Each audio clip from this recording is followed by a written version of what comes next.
तुम्हें पता है Indore cleanest city of India है। यहाँ सरकार ने सख्त मना किया है कि तुम चिप्स खा के रोड पे पैकेट नहीं फेंक सकते। तो लोगों ने पैकेट खा के रोड पे चिप्स फेंकना चालू कर दिया। और इंदौर क्लीनेस्ट ये पता किसने लगाया, क्योंकि ऐसे तो किसी के दिमाग में नहीं आ सकता कि इंदौर में कूड़ा कितना होगा। तो अगर अभी तक तुम्हें समझ नहीं आया तो मैं इंदौर से हूँ। हाँ, ऐसे फालतू में तो किसी को शौक होगा नहीं कि चलो यार इंदौर की बेइज्जती करते हैं, और सिर्फ इंदौर की करेंगे। मन्नू, इस बार अहमदाबाद को बीच में मत लाना। इंदौर में कोई कुछ करता ही नहीं कि भाई गंदा हो जाएगा। तो वहाँ पे सब लोग सुबह उठ के ताला लगा देते हैं और दूसरी सिटीज चले जाते हैं कचरा करना। तुम अभी जाके देखोगे इंदौर पे ताला लगा हुआ रहेगा। यहाँ तुम किसी का गला काट दो कोई दिक्कत नहीं, लेकिन काटने के बाद उसे गीले कचरे और सूखे कचरे में ध्यान से डालना।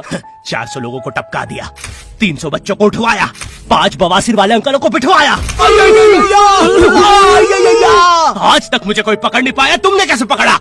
वो आपने ये गीला कचरा सूखे रहने दीजिए, मैं देख लूंगा। तो मैं इंदौर के एक पास वाले गांव खिड़किया में रहता हूँ। खिड़किया इतना छोटा गांव है, वहाँ एक वाईफाई नेटवर्क में पूरा गांव कवर हो जाता है। इनफैक्ट खिड़किया नाम भी उस वाईफाई नेटवर्क का ही था। तो गांव वालों ने सोचा यही रख लेते हैं, तो अभी खुद का चला लॉक हो गया मेरे गाँव का नाम। किसी ने वो वाईफाई हैक कर लिया है। इतना छोटा गाँव है, तुम नॉर्मली भी चलोगे तो ऐसा लगेगा कि 80 की स्पीड पे जा रहे हो। चीजें इतनी तेज साइड से निकलती है। भाई यहाँ इंसानों के लिए स्पीड ब्रेकर्स लगे और भगते समय तो हेलमेट पहनना पड़ता है। मेरे गाँव में लौंडे लड़के बोलते अपनी लोकेशन भेज, फिर उन्हें पता चलता है वो ऑलरेडी लोकेशन पर ही है। यहाँ जितने लोग हैं उससे ज्यादा तो दिल्ली में लड़कियों के मेल बेस्ट फ्रेंड्स होते हैं। इतना खाली गांव है, लोग अपनी ही गुंजी हुई आवाज से बात कर रहे होते हैं। भाई मेरा गांव मैन वर्सेस वाइल्ड के एक एपिसोड तक में है। दोस्तों, मुझे नहीं पता मैं ये कहाँ आके फंस चुका हूँ। मुझे तो ये भी नहीं लगता कि मैं यहाँ से जिंदा वापस जा पाऊंगा। यहाँ तो अपना मूत भी चैन से नहीं पीने देते लोग, वो भी आकर छीन लेते हैं। मेरे गाँव में हर जगह बेटी पढ़ाओ बेटी बचाओ लिखा है, जो की बेटियों से लिखवाया उनके स्कूल छुड़वा के। इतने अंगूठा छाप लोग पढ़ लिखने के बाद भी पेन से अंगूठा बनाते हैं। हाँ, पेन से फिंगरप्रिंट बनाने की कोशिश करते हैं। इनके सामने लड़की भी घोड़ी बनेगी तो उसे भी चराने ले जाएंगे। इतने गवार मेट्रो की पटरी पे हक देते हैं। भाई मेरे गांव में जब अंग्रेज थे तब गुलामी भी वही करते थे, क्योंकि तुम ये गांव वालों से कुछ नहीं करवा सकते। यहाँ 3-3 दिन तक बिजली नहीं आती है, लेकिन फिर भी कोई खंबे से चिपक के मर जाता है। तो यहाँ पे एक 10th क्लास की कोचिंग थी, और भाई ये कोचिंग पूरी प्रॉपर थी। वो तुम्हारे मोहल्ले की ट्यूशन जैसी नहीं, जहाँ वो बालों में टावल बांधकर निक्कर स्लीपर में एक दीदी तुम्हें पढ़ाती थी। वो दीदी के घर पे इतने सारे बच्चे आते थे पढ़ने, दीदी को पता ही नहीं कौन क्या है। दीदी छोड़ो, बच्चों को नहीं पता टीचर कौन है। एक बच्चा पढ़ाई में अच्छा है, सब लोग उसको ही टीचर समझ रहे हैं। वो बच्चे ने अपनी अलग कोचिंग खोल रखी है बीच में, वो नए टीचर्स लेके आ रहा है। स्टूडेंट्स, ये है मिस्टर अब्राहम जी, अब से आपको केमिस्ट्री यही पढ़ाएंगे।